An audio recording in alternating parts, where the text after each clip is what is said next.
What's up, Eagle family? Thanks for tapping back in. Today, I'm going to be telling y'all about how to write your reports when you are an AP. Very important. If you want your report to stick in court, you need to be doing everything that I'm about to tell you in this video. So, before we get into that, I want to give a shout out to all my APAs. I want to give a shout out to the Eagle family.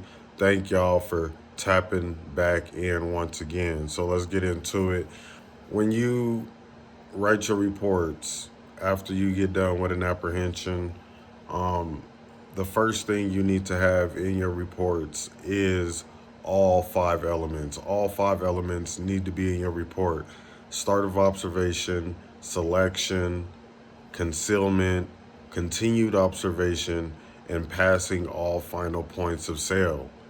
You need to have all five elements in your report. Now, to add on to that, you need to add timestamps on top of those. So, what I mean by that is your start of observation. What time did you pick up observation? So, it could be 5 o'clock, right? Is when you started observation of the subject.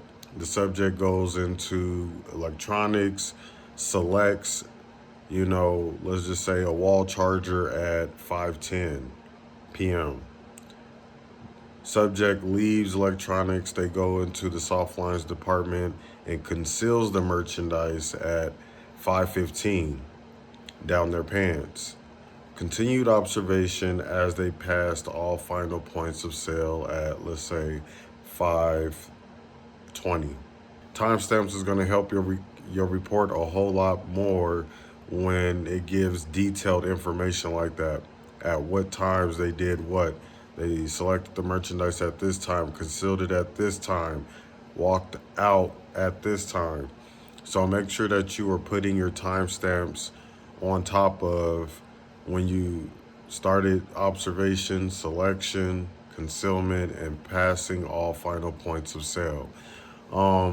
Now, to add on to that, for me personally, I like to add what hand did what at what time. So, on top of adding the timestamps on when they selected the merchandise, I like to put what hand they used to select the merchandise. So, I'll say something like they went into electronics department and they selected the merchandise with their right hand or their left hand. They went into the soft lines department and concealed the merchandise with their right hand, sticking it down their pants or in their jacket, a backpack, or whatever. So these are little things that I like to add. This is something that you don't have to do, but I do it just because I feel like it adds a little bit more flavor to the report. Um, verbiage is key to writing your reports. Now, when you are observing anybody on the sales floor and you put this in your report, you do not want to use words like I saw, I seen them select the merchandise, conceal the merchandise at this time. You want to say things like I observed them select the merchandise at this time. I observed them conceal the merchandise at this time. You know what I mean? So the verbiage is very key into writing your reports and making a solid report stick in court if you choose to prosecute. And even if you don't choose to prosecute, it will still be a solid report. So verbiage is key in writing your reports. Do not use slang, none of that. Be professional. Use these terms that I just named off. Use the words that I just named off. I observed them select the merchandise. I observed them conceal the merchandise. I observed them pass all final points of sale. It's going to help your case that much more in court. Please believe me. Um, Other things that you want to add in the report is things that happen during the apprehension and after the apprehension. So during the apprehension, when we make apprehensions, sometimes you might have people that will confess right off the bat. during the apprehension, or you might have people that may attempt to give you the merchandise back when you make that stop. These are little things that you want to also add into your report. So once again, when you go in your report, when you're writing your report, you're going to say that while in the vestibule, the subject attempted to give back the merchandise, which is pretty much admission of guilt for us. Like, it's a win-win. If they confess to shoplifting, you're going to put that in your report.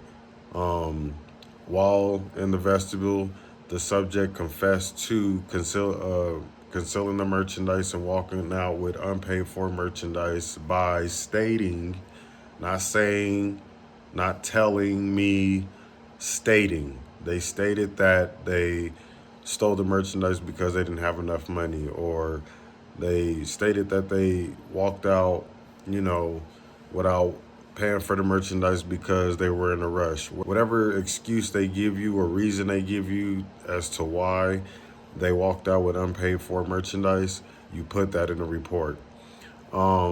Things that may happen inside of the office during the apprehension. So let's just say you're waiting for a witness to come to the office. You got your back turned, and they are ditching additional merchandise, under the desk, behind the chairs, behind the monitors, behind the cabinets, whatever. And you doing video review, and you catch this.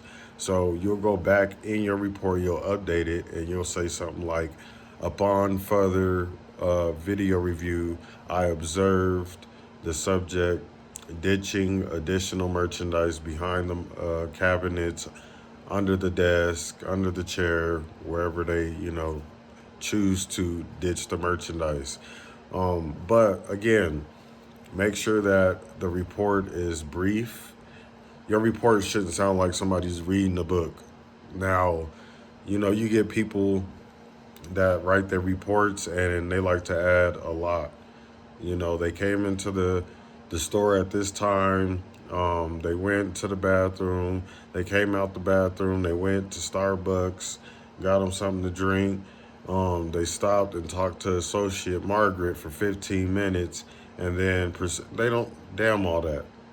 All that is irrelevant. Keep it simple, keep it brief. They came in at this time, they did this, they selected the merchandise at this time, they went into this department at this time, concealed the merchandise, or started opening packages at this time, concealed it at this time. I continued observation as they passed all final points of sale at this time, and made and also, now that I remember, also put at what time you made that apprehension. So I observed them pass all final points of sale at, let's just say, 5:20.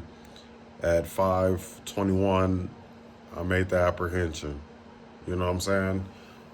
Be very descriptive, but do not write like a whole book about what happened inside the store, all the left and right turns they made, and who they stopped to talk to. All that is irrelevant. So again, all 5 elements need to be in the report.